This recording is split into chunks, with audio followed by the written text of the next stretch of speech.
going through the journey of building those companies and then having those things not really work out, there's a lot of sweat and energy and stress that goes into those things. And then as I watched my kids get older, just thinking about like, hey, how do I start to control my own destiny and control my own time and potentially even have something that I can, pass down or work alongside them in the future? I just started to look for other opportunities.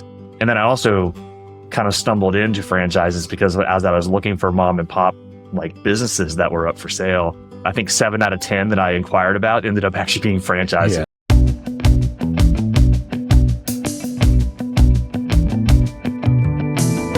Hello, everyone, and thanks for tuning in to the latest edition of FranCoach's Franchising 101 podcast. My name is Tim Parmeter. I am the founder and CEO of FranCoach and your podcast host. Today, we get my favorite segments again, In Their Words, where we are going to have a former client of FranCoach come on, talk about their experience, how this journey went, give us all their backstory, what franchise that they now own. It's kind of some tips and tricks along the way to help you out. So we got this person coming on to join us here in a couple minutes. First, as always, a quick reminder of who we are. FranCoach is a national search firm dedicated to working with individuals like yourself interested in owning a franchise. We're partnered with over 600 of the top franchisors in the country, spanning over 70 industries. Number one goal is to help properly educate you on franchise ownership to determine if this is the path for you. And if so, what's the best franchise out there for you to own? As you're going to hear today, it's rarely the thing you think it is at the beginning. Never ever any fee for our service either. Kind of like recruiters in the corporate world. We're compensated on the back end by the franchisors. So this is all about taking a little time to educate you to figure out if this is the path. That's us. Now let's get to our guest. All right, we are back now with our guest. And again, always love the In Their Words episodes where we get our former clients on, all giddy about what the hell we just suckered them into with being a franchise owner. And joining us today from lovely Austin, Texas is Zach McNelis. Zach, thanks for joining us. Yeah, absolutely. Thanks for having me, Tim. I appreciate it. We are excited to chat with you, man. Always, I think there are times where in my, if I'm allowed to be selfish for a moment, I work with smart, successful people all day long. And then there are some I'm like, dang, like I'm kind of sad when they become a franchise owner because then I don't have those weekly conversations with them. And so it's been a while since we chatted, man. I always enjoyed chatting with you and helping you through this process. And so thanks for joining us today. So yeah, absolutely. And thanks for the journey. Like it's been a great process. I've learned a ton and I appreciate your time and energy that you put into this.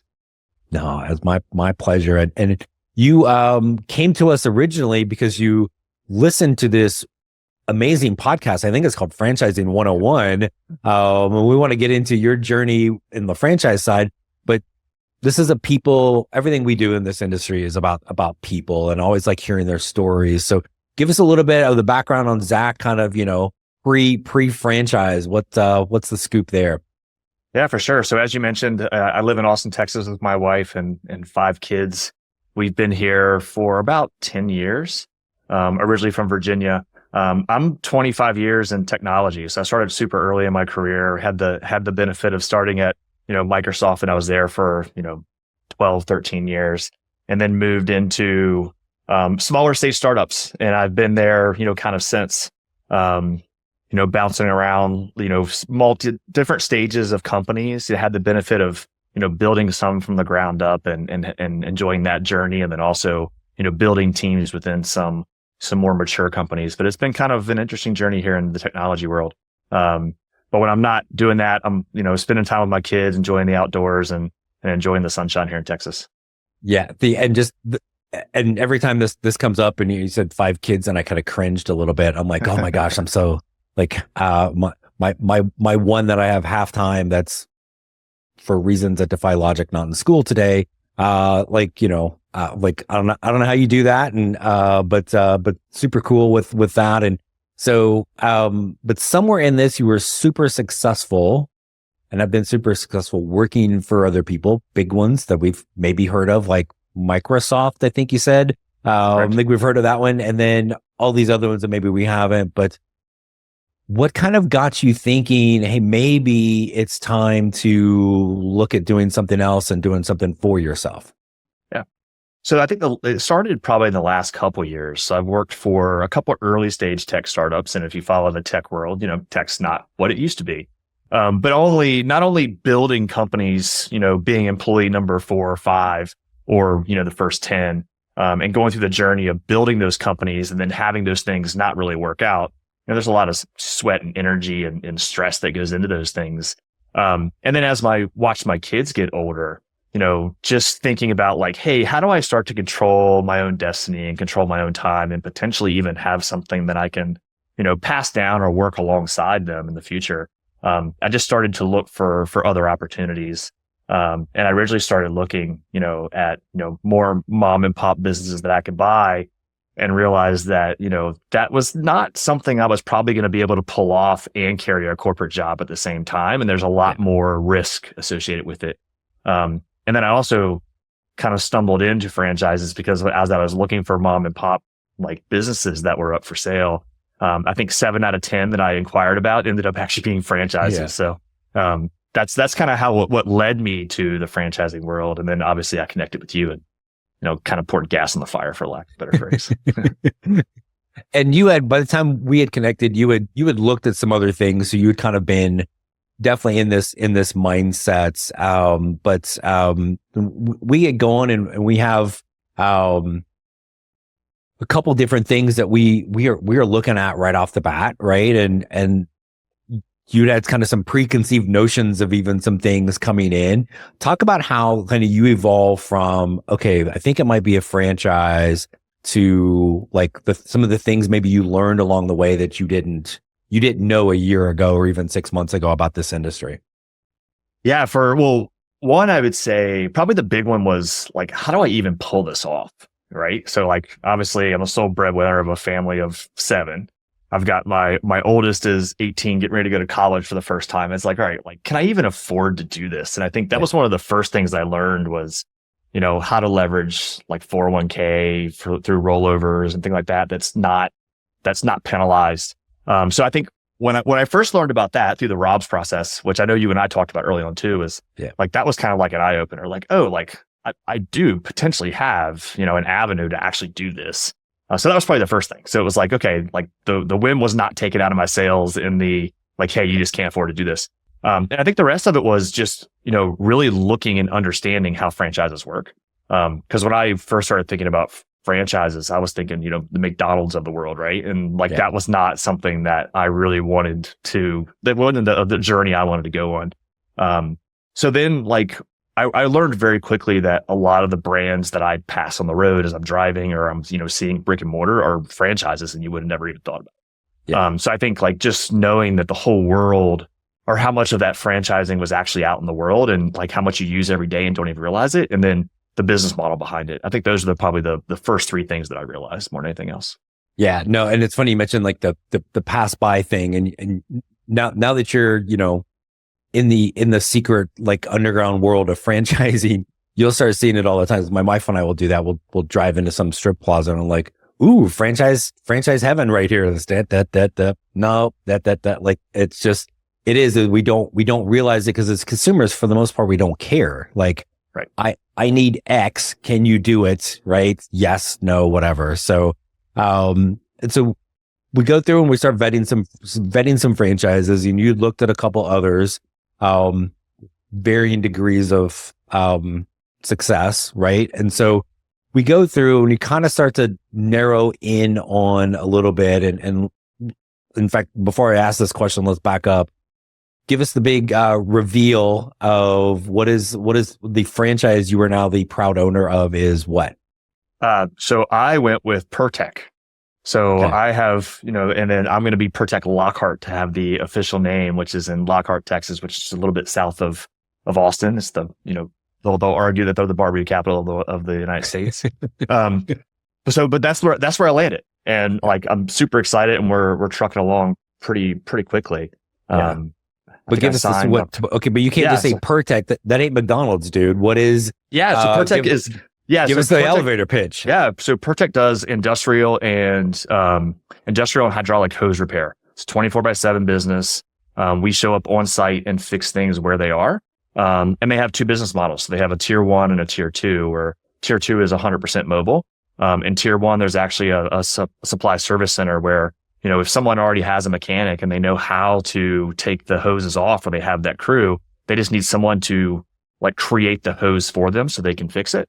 We'll have a supply center where they can come and pick that up and hang out with us in the air conditioning while we do it, since it's typically hot here in Texas and they get out of the sun a little bit. Excellent. So super unsexy, right? Correct. And I'm quite sure, even though it's unsexy, all throughout your life, even as a little child, you're like, Mommy, Daddy, someday I want to own a business that does hydraulic hoses. Not really something on your radar. Like what were some of the things that triggered for you about Pirtek that was the right match for you? So some of it is location. Like obviously I live in an area that's growing pretty rapidly. Like Austin and San Antonio are kind of sandwiched right in the middle of the territory I was looking at. And those two cities are growing, super heavily. So there's going to be all kinds of expansion. I have some pretty large manufacturers in this territory as well. I won't mention names, but some of them are, pretty large electrical car companies and things of that nature. So I looked at it and was like, oh, this is viable. This is something that I can do for a long time. Amazon's not going to replace it. Obviously, being a tech guy, technology is not going to replace it. So I'm always going to have, work to be done more than anything else. I think that was first. Second, like I grew up loving working on trucks, and I still do. So even though I don't have a profession in, turning wrenches or things like that, it was one of those that if I had to go do this, I'm not going to hate it. Like I would definitely go work on, a backhoe and swap out hoses as I needed to. I would love to do that. So, I looked at it from the standpoint of like, hey, if everyone just was, walked out the door tomorrow and you were left, carrying the bag by yourself, could you do it? And would you hate doing it? So that was kind of number 2 for me. So, yeah. Hey everyone, I wanted to take a quick break from our podcast to tell you about our amazing friends at Entrepreneur. If you're looking to become a franchisee or simply learn more about business ownership, and guys, let's be honest, you're listening to the Franchising 101 podcast, so we know you have some interest in this. And I really encourage you to go to entrepreneur.com to check out all of their great content and resources. Seriously, Entrepreneur has everything, all the way from a bookstore to the best podcasts, webinars, and videos, plus information on upcoming events and the latest articles that seriously, they cover all aspects of franchising and business ownership. If you're having trouble deciding which franchise is right for you, start with Entrepreneur's renowned Franchise 500 ranking, which highlights the best franchises of 2022. For 45 years and counting now, Entrepreneur has been and continues to be the most widely recognized and respected authority in the franchise market. Digital and print subscriptions are available, so you never miss out on anything. So seriously, what are you waiting for? Go to entrepreneur.com right now and learn more. One of the things too that I think most people, and even me too, when we first started really working with Pirtek, I'm like, wait, industrial hydraulic hoses, like, I don't get it. What is it? Like, where are these things? And then you start realizing they're everywhere. Everywhere. But give us a couple examples of where we might see these or who some of your customers might be. Absolutely. Garbage trucks. Like I was pulling out of the driveway this morning, taking my son to school, and the garbage truck was parked behind me. And, if like anything on a garbage truck that has to do with actually compacting the trash or getting the trash into the truck requires hydraulics. Technically every car on the road, or the majority of the cars on the road have hydraulic hoses. That's what makes your brakes work. Even though automotive in the car world is not an ideal customer, like, I think every car you see probably has an hydraulic hose of some type. But backhoes working on the road, dump trucks, fire trucks, any type of manufacturers. So I mentioned automotive a little while ago. If you think about like stamping car parts, or the robots or the mechanics that are moving those things around the warehouse, those typically take hydraulics, forklifts, etc. Yeah. And one of the things I was always described to me was like any yellow vehicle, right? And I'm Yes. like, you mean like a Volkswagen? Like, they're like, no, like the work ones, they're everywhere. And my wife and I were at a conference last fall, and we got to meet the CEO of Pirtek, Kim. Oh my gosh, I just drew a blank on her last name, but we'll add that in, Kim, and then I'll voice over that in later. Well, super fantastic, brilliant lady, but she had mentioned like massage tables. It kind of came up, and funny enough, we were driving down the street not too long ago, and we parked at a stoplight and looked over, and there was a pickup truck that had a broken like massage table in it. And I'm like, man, they need Pirtek, right? And it's just you kind of start. I'm sure you're doing this already. You're like, that's a potential customer. That's a potential customer. Got to talk to them because it's just all over right in front of our face. Yes, you're exactly right. It's amazing. It's like you see something and the light bulb goes off, and then, like you said, you start to see more things. And you're like, oh, like there really is hoses everywhere. Yeah. So yeah, that was another reason. It was one of those that like, is this something that I feel like is going to be in demand, that it's actually, viable long term, and something that I could grow and expand. Yeah, I think it's kind of like getting a new car, and you're like, "Ooh, I'm the first one that's got this car," and then you like drive around the corner, and you're like, "Oh man!" Then you see like 2 or 3 more of them. Now you're kind of seeing that in the good standpoint. So, I want to talk a little bit about the kind of some behind the scenes things, because you had looked at, I won't name names, but you had looked at a couple other brands and maybe didn't have the best feel for the people, the culture, and the support. Going into this, was that something you knew was going to be like, could actually be kind of a deal breaker or a deal maker for you, just the people behind a brand? I should have. I wouldn't say that was like the first thing on my radar, right? Like I didn't really think about it from the support aspect and things like that. I think that was definitely one of the things I learned, is that not all franchises are created equal. And that the support you get and how invested the franchisor is in your success. Yeah. I mean, it makes sense, right? Because you're going to have, fees that go back to them. So the more revenue you make, ideally, the more income and revenue they make. But like, you'd be surprised at some of the things I learned along the way, and like some are not created equal. And for me, it was like, hey, I come from the tech world where it's all about moving fast, right? And even looking at like time to opening, and like it's one thing to have a timeline to say, hey, you have to be opened within 6 months. But when you take a step back and you're like, okay, well, how many people have signed in the last 6 months, and how many of those people are actually hitting those targets? Right. And that was super eye-opening too, because there was, a lot of franchises being sold with certain franchisors, but there weren't a lot being opened. Yeah. And that was kind of like a red flag for me. So, yeah. Yes. One in particular, who we won't say who they were, that you had looked at, right? So, and again, and even in like, I'm sure there are people in that brand that are being successful, and there's not typically like there's no best franchise. There's rarely a worst franchise. It's so individualized for each person. But as you got deeper into it with Pirtek, what were some of the things that you learned or encountered that helped you have the comfort that you were in the right place? There was a couple things. One, with a couple of brands I looked at, there were definitely defined territories for the actual specific franchisee. However, you still feel like you're kind of competing not only against all the other brands in the market, but you're still kind of competing with your neighbor that's within the same family. And at first I just thought like, oh, that's just the way it is. Like, that's just the kind of the way the world operates. And the one thing I found about Pirtek is, yes, there's competition, but it's actually a tight community. Like the other owners, they really want everyone within the company to be successful. They also like to help each other out. So it's like, hey, if you have too much business, instead of turning that business away and introducing them to another brand, like call me, I'll send one of my guys to go take care of that job for you. Or, hey, if you know you're going to be slammed and you can't do those things. And to me, that was huge, because it's like, it's one thing to compete against your own people, so to speak. It's another thing to compete against the market. And when you team up together and you kind of go to market, now you have a brand that actually has recognition beyond just your territory. So you feel like you can kind of team up and conquer a market, so to speak. Like that was one big thing that appealed to me with Pirtek. And you see it all the way from the top down. So like just how they ran their owner meetings. So when you interview existing owners, and how they did that was just fantastic.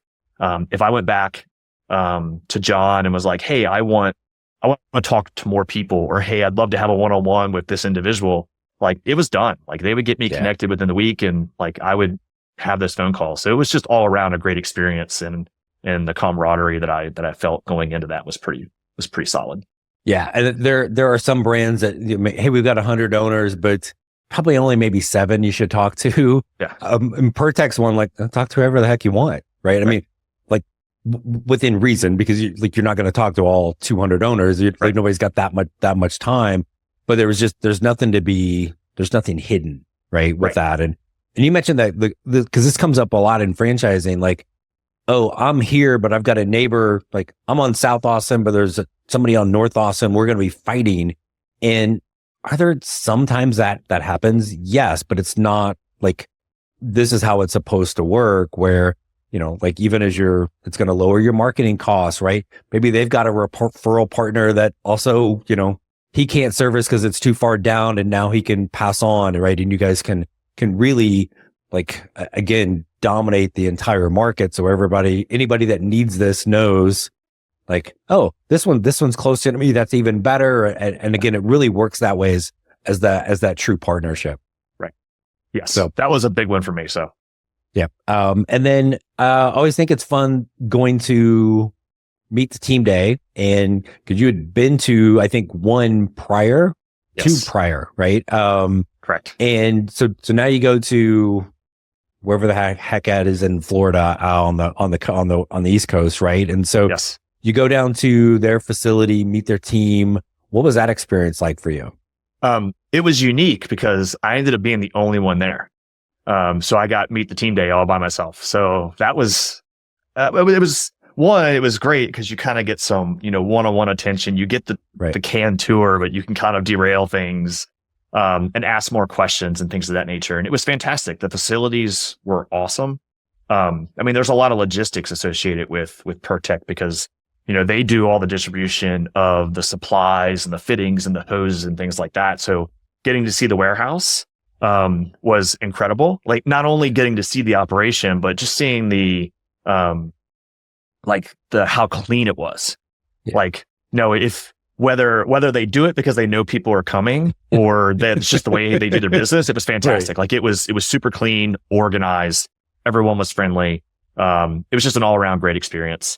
And I happened to be there a week that, both Kim and John were gone. They were at a conference. Oh, that's right. So I didn't get to meet either one of them there, but the rest of the team was like super polished and like ready to have the right conversations and things like that. So you could tell that it wasn't, even though they weren't there, that it was a pretty well-oiled machine, and like how they run their operations and things like that. So that was encouraging as well, that it was like, hey, even though these two people that are basically running things weren't there, that they still got the job done, and they were able to answer all my questions and also follow up on things they might not know. So yeah. Well, and I think the fact that John wasn't there and it went on without a hitch, it's fine. John's insignificant anyway. And like, I will personally cut this part out and make sure I send that to him.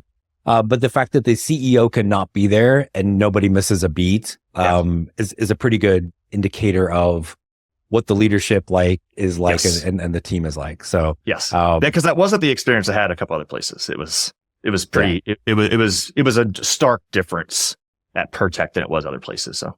Yep. And again, it's all about that. Somebody else may go, and like the other ones might have been the right fit. But, I appreciate with you throughout this, how open you were to the different options and looking at something else. And again, especially with something like Pirtek, like, that's not somebody's dream business, typically. Right. And so, in fact, have you learned how to spell hydraulic without autocorrect? Right. So, probably not. I wish there was a changed history for autocorrect, because I probably spell it wrong every time. Yeah. Yes.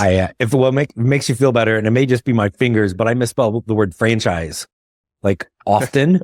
I'm like 11 years now in this industry, so you think I'd be able to rattle that one off. So, and now we're in all the onboarding and the training, and we're getting close here. So when's our kind of like, we're looking at our open date for Pirtek?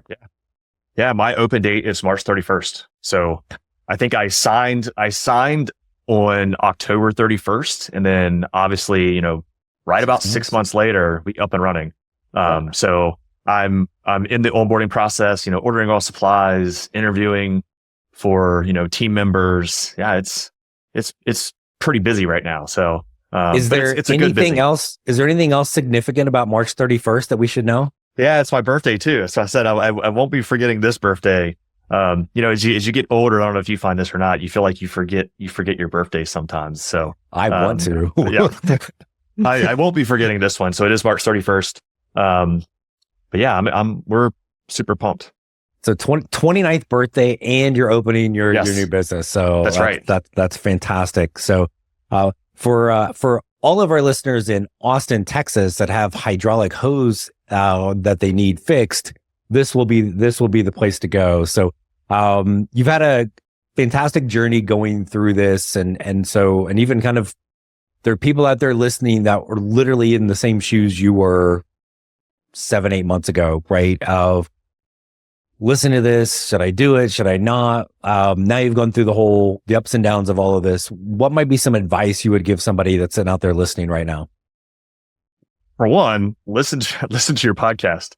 I think and the reason I say this, because before we even talked, I was driving, we were on family vacation this summer, and I literally drove from, Sedona, Arizona to Colorado. And then a couple of days later, drove from Colorado back to Texas. And I think I listened to probably 40 of your episodes through there and got super educated. Your poor family. No, I had my headphones on. So they were, I would have never heard anything with my family in the car like that. But I think you lay everything out really well. So I think one is educating yourself. And then we were able to have a legit conversation from that point of view. I think one is just to be honest with yourself around what you want, but ultimately what you don't want. Because there's a lot of shiny objects that sound great. And then you see it and you're like, oh, that, here's 3 reasons why that might be shiny, but it's not going to fit for me. I think that's number 2. And number 3 is, go to more than one meet the team day. I know it's an expense and you have to travel and take time away and all that, but what looks good on paper and all that, may not be the same when you get there. And I think it changed one to the next, changed how I approached each of the conversations, either at Meet the Team Day and then after Meet the Team Day. So it was definitely enlightening. I would say it's almost like speed dating. It's definitely worth the time to do it. So yeah, no, and I love your comment about it. I think this is the key point, is it's a blank slate. What do you really want to do? What do you want this to be all about? And yes, we pull from backgrounds, right? That's natural, but it's not like trying to find that next job where I've always done this, so that's what I have to apply for. And yes, what you want to do, but also being aware enough to know, I don't want to do that, right? Well, oh, my friend owns this and loves it and they make gazillion dollars. Well, is that the right fit? Because if not, you'll never ever get there. So, no, I think that's spot on with that. And again, you were super open to going through and having those conversations, and probably even, I think, maybe even learning something about yourself as you kind of go through all of that. So 100%. It's very cool. So March 31st, we have, it was Pirtek because you're South Austin, it's Lockhart. Okay. Yes. Cool. Well, excellent. Zach, thank you so much for taking time out of you've got nothing else to do. You got a job, you're trying to launch a business, you got 5 kids. So thanks for spending a little time with us today. And we wish you the absolute best of luck. Let's put a pin in your birthday in 2026. Come back and tell us how year 1 has gone. Sounds fantastic. And thank you for everything. I appreciate it. It's been great. My pleasure. Thanks, Zach. Yeah. Take care, Tim. Thanks again to Zach McNelis joining us, brand spanking new owner of Pirtek, and appreciate him joining us, talking about his journey. Hope, as always, our podcast helps provide some insight into the amazing possibilities that can be found in the world of franchise ownership. And again, rarely are they the things you think they're going to be at the beginning, all part of that education process. You can find us FranCoach.net. Podcast site is franchising101podcast.net, but our team is all FranCoach. We're here for you. Reach out when you are ready to learn more to see if this is the path. We are more than happy to help you. Again, never any fee for our service. Be sure to like us and subscribe us here. Follow us on social media. Pick a platform. We are there. Even on TV, folks, slightly different name, but the Franchising 360 show, hosted by myself and my significantly better half, Danielle, every Friday night, 8 Eastern, 5 Pacific on Biz TV. Find us there as well. In the meantime, we will see you next week here on the Franchising 101 podcast. Thanks so much.